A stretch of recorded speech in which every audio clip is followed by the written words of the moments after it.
Welcome back to Sober Mentum Today, where we discuss middle-of-the-road drinking and how trying on an alcohol-free lifestyle might just help you show up as a better version of yourself for your life, your loved ones, and everything that matters to you most. I am your host, Morgan Smith, and today's topic is, your drinking is a one-way street. But before we get started, if you've been questioning your drinking, which is a very healthy thing to do, by the way, you can find out exactly where you stand on the alcohol drinker spectrum by clicking on the link in the description box below and downloading the free info guide. Now, on to our topic. All right, so let's get into it. So when I say your drinking is a one-way street, what I really mean is that wherever you are today on the alcohol drinker spectrum, which I mentioned earlier and mentioned at the beginning of every episode, if you've gotten to a point along the spectrum where you are, maybe not entirely in control of your drinking 100% of the time, if you're questioning your drinking, you're a little bit concerned, you're what I would call a middle-of-the-road drinker, I guess I just want to help you with this insight, and this is something that took me a long time to really come to terms with and realize and make peace with. And I think it's the case for a lot of us because, if you first start recognizing that maybe you're a little bit too fond of alcohol, it's become a little bit too important to you, the first instinct is not, hey, I'm going to remove this from my life, I'm going to quit. The first instinct is, well, I need to just cut back a little bit, I need to just, re-swizzle my approach, what have you. But I guess what I want to do is just make the case for the fact that the learning process that you go through, the conditioning process that you put your body and your brain through neurologically and psychologically is a one-way street. Because, when you were a kid, before you ever tasted alcohol, your body didn't know what alcohol was. It was, the first time you ever drank and got drunk or whatever, it was a brand new experience. But over the course of time, your body figured it out. Your brain figured out how to process this stuff, and more than likely, if it's something that you do frequently now, your body's probably gotten pretty good at it. And what that means is it takes more and more based on the body's adaptive mechanisms to sort of get you to where a smaller quantity used to be able to get you to.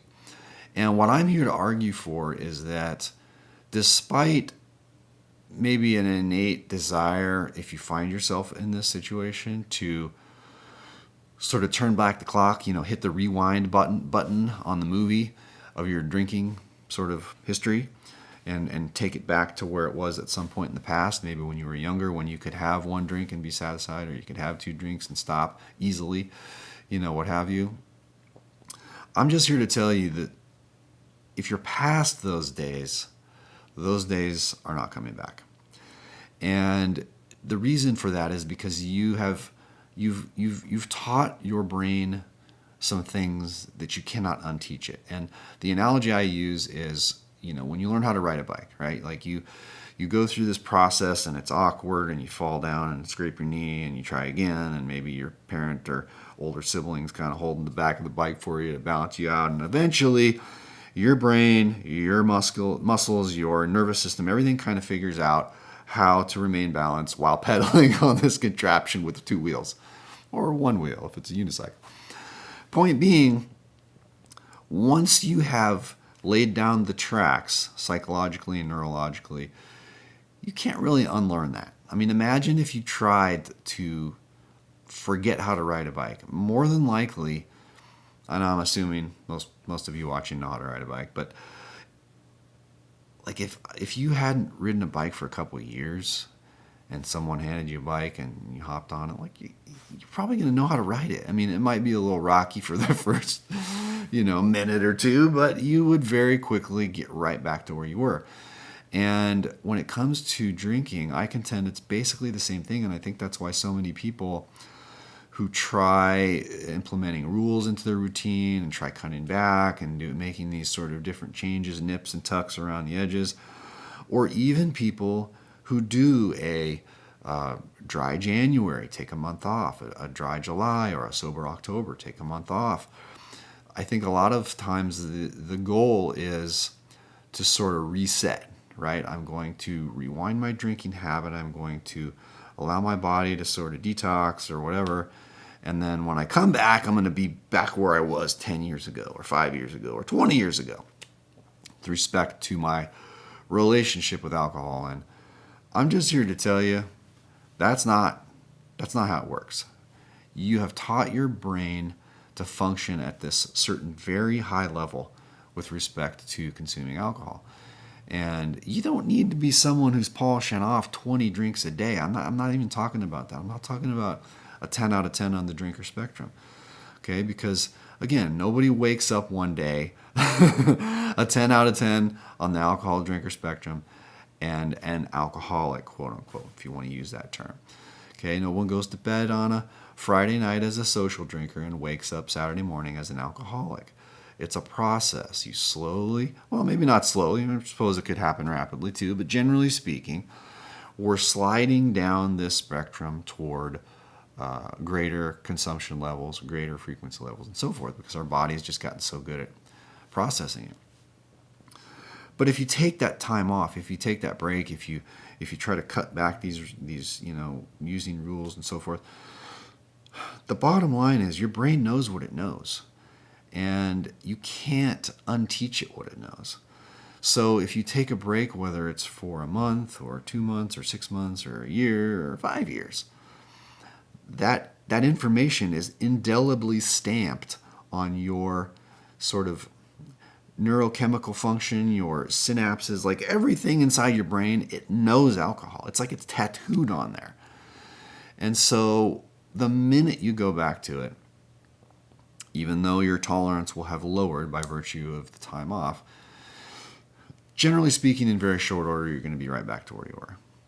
So the question is really then, it's if I can't rewind my drinking habit to some place in the past where I would like it to be, if I can't sort of go back in the time machine, then I sort of have to make peace with the fact that I either accept my drinking habit where it is now, and I accept the fact that it could get worse, or I take some action. I intervene. I try an alcohol-free lifestyle. I really give it a go for an indefinite period of time. I don't just say I'm going to take 30 days off and check the box. Because again, you're going to go right back to where you were. So the question, I think, should not be, how do I figure out how to moderate my drinking? If I've gotten into this problem area, and if you're still listening to this, it's probably you. Okay? Even though you may not be comfortable with that designation, and I certainly wasn't for a long time, but nonetheless, you just got to call a spade a spade. So the question should really be, am I okay with staying where I am? Or am I okay with it getting worse? Because more than likely, even if you've been running in place for a while, maybe you're not like in love with where your drinking habit is today, but you're sort of limping along. It's not disastrous. You may be one life chapter away, one really difficult situation in life that can be thrown at you, some curveball, and they happen, right? Like every single one of us, something like that's waiting in your future. I wish that was not true, but that is for all of us. So there's something down the pike, it's coming. And so that may be the impetus that advances you to the next stage on the alcohol drinker spectrum, or maybe a couple stages down. And so you just have to just ask yourself, am I okay with that? Like what consequences am I willing to tolerate? How much damage to my life am I okay with accepting if this gets worse? And quite frankly, there may be some low-level damage happening even where it is now, even if you were to just be able to keep it where it is today. So I think that's the better question to ask. Generally speaking, your relationship with alcohol is a one-way street. And that one-way street is sort of steadily moving in one direction. And maybe it's slow, maybe it's fast, maybe it's just sort of running in place with spurts of moving forward, but you're moving in one direction, and that direction is toward more tolerance, more alcohol, more frequency, more dependence, and none of those things are good. None of those things are good for your well-being. Okay, none of those things are good for your life. Probably not good for your relationships, not good for your health, and they're really not good for your legacy.